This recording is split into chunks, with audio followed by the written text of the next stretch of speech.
tambaya ta gaba wannan ya ce assalamu alaikum. Wa alaikum assalam. Malam, akwai addu'a da ake karantawa zuwa masallaci ne ko babu?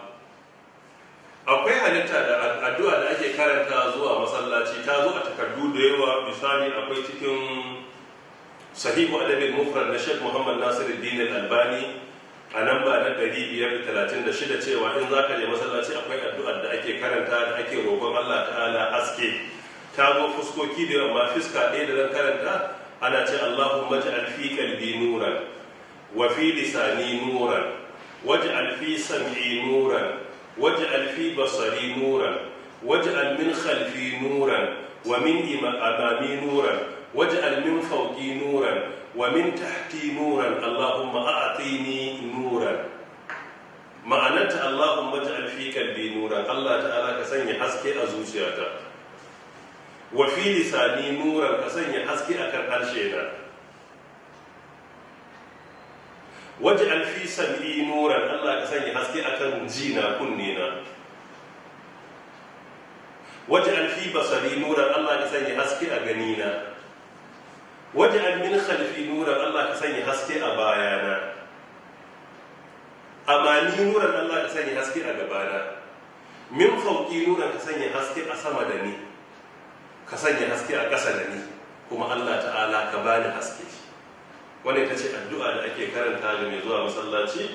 In ka kama hanya sai ka karanta, tana da falala da yawa. Babu wani haske da ake so a duniya da baka roka ba.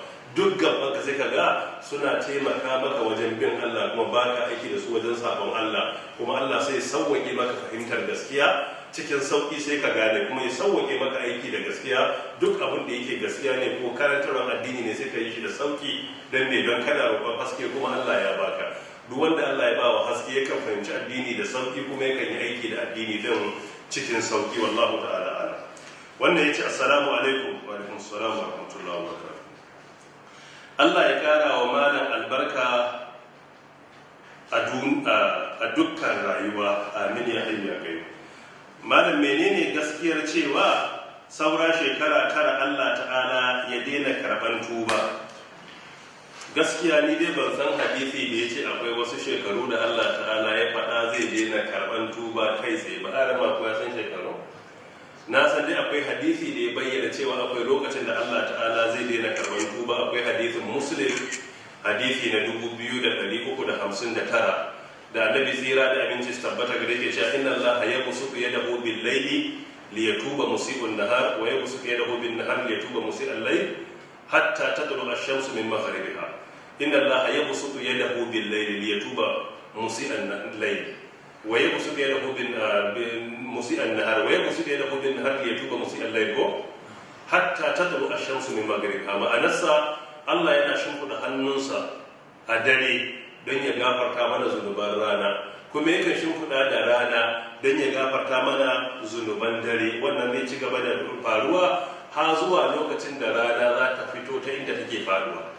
Duk ran da aka waye gari rana ta fito ta yamma, ta zo sama ta yi zafi ta koma yamma ta faɗi, to a lokacin Allah ta'ala baya karban tuban mai tuba, kwata-kwata Allah baya karba. To wannan shine ya tabbata a sunna cewa akwai lokacin da Allah baya karban tuba, shine lokacin da rana za ta daina fitowa ta gabar ta fara fitowa ta yamma. Duk wanda ya ga fitowar ta yamma to ya shiga uku. In ya tuba ma Allah ba zai karba ba. Allah ta'ala muna roƙonka kada ka nuna mana lokacin. Allah ta'ala ka ɗauki rayuwar mu gabanin lokacin, kuma Allah ta'ala ka ɗauki rayuwar tamu da imani, don ba ɗaukar rayuwar ba ɗauka da imanin kuma shine muhimmi. A ɗaiɗaiku mu ma akwai lokacin da Allah ta'ala baya karban tuba a ɗaiɗaiku. Wannan a cikin al'umma ne. A ɗaiɗaiku akwai hadisi na Tirmidhi rahmatullahi alaihi, hadisi na 3537, da mazan Allah tsira da aminci tabbata da yake cewa inna Allah ta'ala yaqbalu tawbatal abdi ma lam yughargir.